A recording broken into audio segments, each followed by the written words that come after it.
Hi foreign language colleagues, and thank you for watching this video. In this video, we're going to be going through a couple of performance tasks examples and looking at how the long-term goals that were identified by these particular teachers, how those goals are shown in the assessment that they designed. The first thing I want to say before we get started is thank you. All of us are in this profession because we love our students and we love watching students learn and develop and grow. And we're all here because we want to create the best futures for our students. And hopefully through this process, I can help equip you with the tools or knowledge to continue to do this better year to year. It's so exciting to be partnering with you in this process. And if there's anything in this video that you don't think I sufficiently addressed, please let me know. I am here as a resource to help you do your job. And I look forward to working with you in the future. That being said, let's get started. Now, I put this slide up here, and this was the findings of the Authentic Performance Task Committee that met last winter. And this is what the Authentic Performance Task Committee identified as essential characteristics of authentic performance tasks. Now, I'm not going to read this out to you, but I do want to highlight the first bullet point on here that's italicized. If there's one thing that you can take away from this slide, it's that authentic performance tasks allow students to transfer their knowledge, the things they had learned throughout the course of that unit, and apply it to a new situation. It would be the difference between having someone learning to be a mechanic, being able to list off all the parts of a car, and actually saying, okay, get in that car, fix that engine, replace the radiator, change the oil. It's that practical application of knowledge that someone learns. Now, how can I help you frame what an authentic performance task is? Well, there's an acronym that we can use that can help frame, am I creating an authentic performance task for my students? And the acronym we use is called GRASPS. And GRASPS stands for, first, the goal. So what's the challenge or what's the problem students are encountering? What is the problem that needs to be resolved in a scenario? What is the challenge they're going to need to overcome? Because any type of authentic learning is you're presented with a scenario, you're presented with a challenge. This car won't start. We need to be able to frame this room. We need to direct water with plumbing. We need to figure out what happened in history. I need to communicate with you in another language in a new situation. So what's the goal? What's the role of the student? In this challenge, what role does the student play in overcoming this challenge or solving this problem? Who is the audience for this? Is this being sent to a business, a company, administration at school, other teachers, other students, students of different grades? Who's going to be the recipient of this knowledge? And then what's the scenario? What situation are they going to be placed in that contextualizes the problem or challenge they're going to encounter? P is for product or performance. So what are they actually doing? What are they making?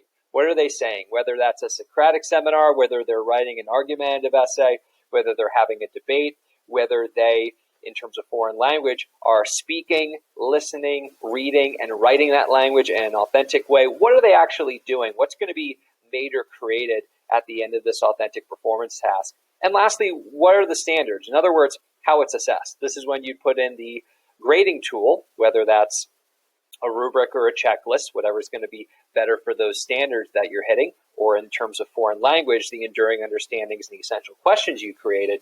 How are we going to make sure that the grading tool we're using measures success on this performance task? Now, if you want another resource that can help you frame an authentic performance task, we can use this organizer here. What we would do is say, okay, what are our goals in stage one? For foreign language, this would be your enduring understandings. So if I was teaching an economics class and my enduring understanding is that I want students to learn that price is a function of supply and demand, what I can do is break that down into what are the different pieces of evidence that I need so I, as an instructor, know students have learned this. Now, that's different levels knowledge. That's simple understanding, things like explain, and higher order thinking skills that students need to do, so interpretation and application. Now, these simple order thinking skills, these lower level thinking skills, at least for parts of middle school and high school, those are going to be my formatives. Those are going to be things that lets me know, okay, do they know the basics of this? Do they understand the basic concepts? And then the higher order thinking skills let me know as an instructor, can they really apply that to a new situation? Once we can break down what that enduring understanding, what students need to do, then we can figure out what assessments we can pair with that. Is this a necessary process for you to go through? No. Do we normally go through this process as instructors within our own minds? Yes. Does this need to be written out? No. But we go through this process. We think, what's our end goal? How are students going to show me that? And so if I think they need to display these types of skills, this type of knowledge, here are things they need to know and be able to do, well, how do I see that? And what kind of data can I get back from that? So those are a few resources for you. If you would like more, please let me know. And let's take a look at a few examples. So, I'm just going to drop this down a little bit. So if we go to the BFS curriculum folder that was shared last year, there's a folder called UBD Exemplars. And if you click on that, we have two different folders, Stage 1 exemplars, and those were things that were gotten from Trinity University's common storage area on UBDs. I've kept those in there from last year, but I've created a new folder called Stage 2 exemplars. And if you click on that, we've divided the different exemplars by discipline. So we would want to click on foreign language. And we have three different examples here. If you feel like those examples are not sufficient for you, or if you have any questions, again, please let me know. Now, what I'm going to do is I'm going to be taking a look at each of these examples in terms of comparing the end goals of that unit with the assessment. Now, just like, and I'll wait till I'm back. Hello. All right. Just like we said last year, we're going to be using not the particularly standards of foreign language. Those standards are really broad. You can even see it in this unit's standards. They can be applied to multiple situations, but that isn't being helpful in terms of end goals because they're a little bit too broad. So what we want to use for foreign language is our enduring understandings and essential questions. And that's going to help frame the assessment that we want to create. So the end goal for this unit is that we want students to know that in order to communicate information effectively, one must be able to manipulate time and tense, and emotional intelligence is a key competency of effective communication in global citizens. We need to be able to listen, understand, and respond. In terms of essential questions, why is it important to differentiate between the past, present, and future? How do personal and social competencies such as body language and nonverbal cues influence communication across societies and cultures? And why is it important to develop empathy? So what we need is some kind of assessment where students are developing their emotional intelligence, developing empathy. They need to be not only listening verbally to what someone is saying, but they need to be looking at nonverbal communication, and they need to know different tenses and differentiate between different time. That's a lot that is going to be asked of students to do. So let's see what assessment they came to. So I'm going to scroll down to the Stage 2 section, and I'll give you a second to pause the video and take a look at the performance task that this teacher is going to be asking their students to do. Okay, so what I like about this performance task is immediately in terms of emotional intelligence, in terms of empathy, we're looking at a conversation between an injured American athlete. So the role of a student could be the athlete. They're injured. They're going to have some nonverbal cues. They're going to be talking about what happened, how they feel now, what they would like to do in terms of medical attention, and a Spanish-speaking doctor. So we have two different roles that students can play, two different scenarios that are happening. The audience can be each other in terms of the speakers, and we're developing emotional intelligence. So we're going to be talking about different things about how things turn out to different events, parts of the body, talking about getting hurt and giving advice. So what happened? How are you feeling now? What's going to be happening in the future? So they're talking about these different tenses and times within the structure of that enduring understanding. They're addressing those issues of emotional intelligence. Through this, they're going to be able to differentiate why it's important to be able to talk about the past, present, and future, especially if you're a doctor or you're talking to a doctor about an injury, and you're going to be using body language and nonverbal cues. If you're a doctor, you're a patient, you're going to be looking at how that person's responding to things to better understand what's wrong with them. So that's how this particular teacher took an enduring understanding in the essential questions of that unit and made an assessment that reflects that and includes issues of developing social and emotional intelligence within our students. Let's take a look at the second example. So again, this would be for an elementary school. So this first example is for 10th grade, and the second example is taking us from, could be 1st grade through 7th grade, depending on the situation. So again, we want to start off with what are the enduring understandings and the essential questions of the unit. These are the long-term goals that we're trying to hit. So for this particular unit, the end goal is that students will understand that every person is created uniquely and has unique likes and dislikes that reflect who they are. So there's two parts of this. It's not only being able to communicate what you like and dislike, but also it's the ability to understand that everyone's a little bit different. So in terms of essential questions, we're looking for how do my likes and dislikes reflect who I am. So we're going to be talking about in foreign language likes and dislikes. We're going to be reflective of our own understanding. We're going to learn about more. We can talk, again, they add this extra section, end in mind targets, so I can talk about activities I like and dislike to do and the activities that other people like or dislike. I can talk about my personality and someone else's personality. So what are the assessments that this teacher is going to be using to reflect those end goals? Well, the first is a project of who am I? So students are going to create a physical self-representation using a particular template, and they're going to write about their activity preferences and personal characteristics. So they're going to talk about what they like and what they don't like based on themselves. So this is a new situation because students are going to be talking not about what someone else likes or dislikes, but they really need to be reflective of themselves. And they're going to be this is more of a project. It'll look kind of like that.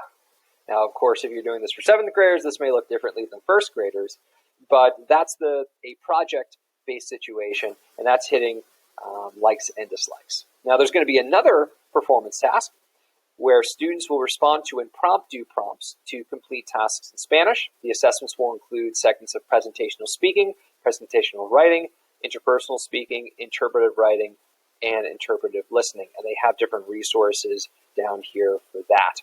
Now, what I like about this particular performance assessment, we've got a project that students can think about themselves, think about what they like and dislike, and they can communicate that in writing in a unique way.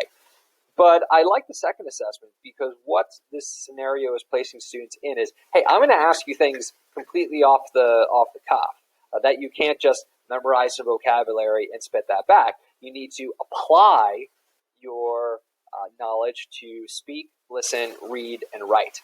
And I like that they break it up into those 4 particular categories. That's another example of authentic performance tasks in a foreign language context. Let's take a look at one more. I really like this one. So again, we're always going to look at the enduring understandings and the essential questions. It's going to give us a clear frame of mind in terms of what the end goals are for that unit. So in this particular unit, and this is, by the way, 9th to 11th grade. So for this particular unit, the enduring understandings are that students will understand that they do not have to understand every single word in an audio conversation or a text to gain meaning and understanding. So you don't have to know everything to communicate, and that even though accuracy is important, language proficiency is our goal. Now, that's not giving me a lot to go on for assessment, so let's go to the essential questions as well. So how will I develop confidence in my knowledge of Spanish vocabulary and grammar to effectively communicate in a target language? And are there opportunities that already exist where I can create to practice my Spanish outside of the classroom? So we're looking for unique situations, practice my language outside of a particular classroom setting. I want to develop my competency with vocab and grammar, but I also want to learn that when you communicate in an authentic context, you don't need to know every single word of a sentence. So what kind of assessment did this teacher create? So this is the assessment. Immediately what I really like about this is they create here's the scenario, And here's how they'll develop their speaking skills, their listening and writing skills, and their reading skills. So they're developing the core parts of learning a language: speaking, listening, writing, and reading, all in this particular performance task. So the scenario is you're planning to study abroad because you feel ready to put your Spanish skills into action.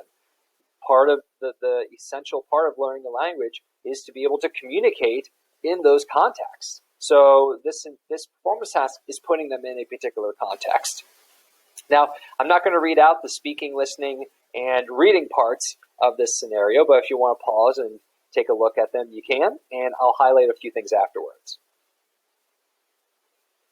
Okay, so one thing I like about this is all of this is going to be in a situation where if a student is studying abroad, they need to be able to communicate with host parents. This is a common occurrence for people who study a language, as you all know, in terms of listening and writing.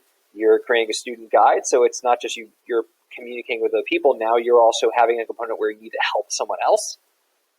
And in terms of reading, you're going to be communicating information about another culture, which is also an essential part of learning languages, learning the culture of that place. So this is a authentic performance task that connects well to the enduring understandings and essential questions that this teacher is looking for.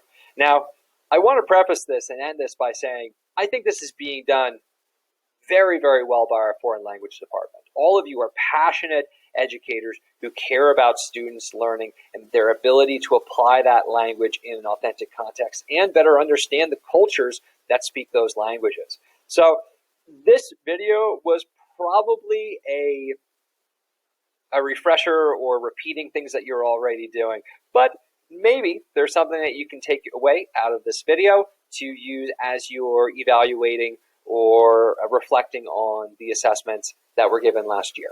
If this video wasn't sufficient to break down these examples, if you have any questions, please let me know. I'm here as a resource to help you, and I would love to partner with you to continue to equip you and help you to meet the needs of your students. Thank you so much for watching this video. Have a great day.